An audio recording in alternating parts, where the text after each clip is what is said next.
అందరికీ నమస్కారం.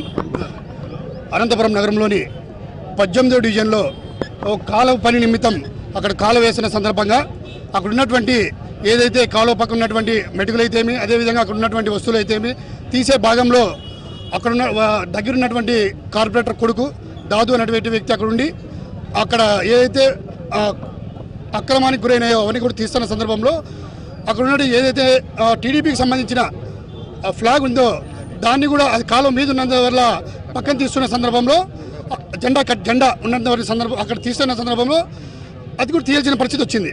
అది దానికి అక్కడ ఉన్నటువంటి కార్పొరేట్కి ఎటువంటి సంబంధం లేనప్పటికీ అక్కడ ఏదైతే ఆ కాలువ వేస్తున్నటువంటి కాంట్రాక్టరు అక్కడ ఏదైతే ఉన్నాడో అక్కడ టీడీపీ కార్యకర్తలు కూడా అక్కడ నిలబడే సందర్భం కూడా కనిపిస్తూ ఉంది, మీడియాలో చూస్తూ ఉన్నా కూడా అది తీసే ఇస్తున్నాడని చెప్పి ఉద్దేశంతో అక్కడ ఉన్న టీడీపీ కార్యకర్తలందరూ కూడా వైఎస్ఆర్సీపీ కార్పొరేటర్ యొక్క కొడుకు వారి ఇంటి మీద కూడా దౌర్జన్యంగా దాడి చేసే సందర్భం కూడా మనందరం చూస్తూ ఉన్నాం.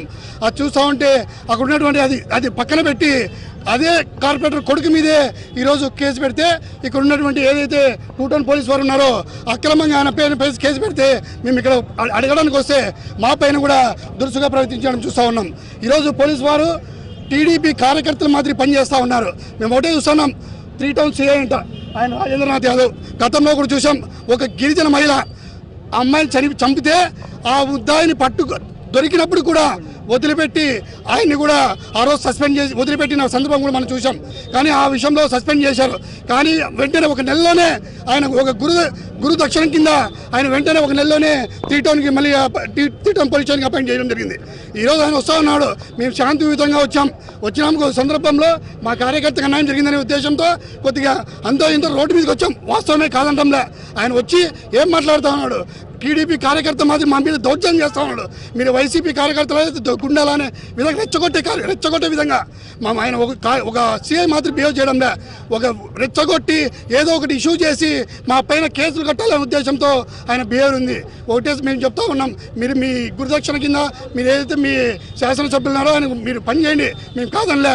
కానీ వైఎస్ఆర్ కాంగ్రెస్ పార్టీ కార్యకర్తల పైన మా విధంగా ఏదైనా దౌర్జన్యం చేసినా అక్రమ కేసులకు పెట్టినా కూడా బరాయించే ప్రసక్తులు ఉపేక్షించే పరిస్థితి లేదని చెప్పి తెలియజేస్తున్నాం.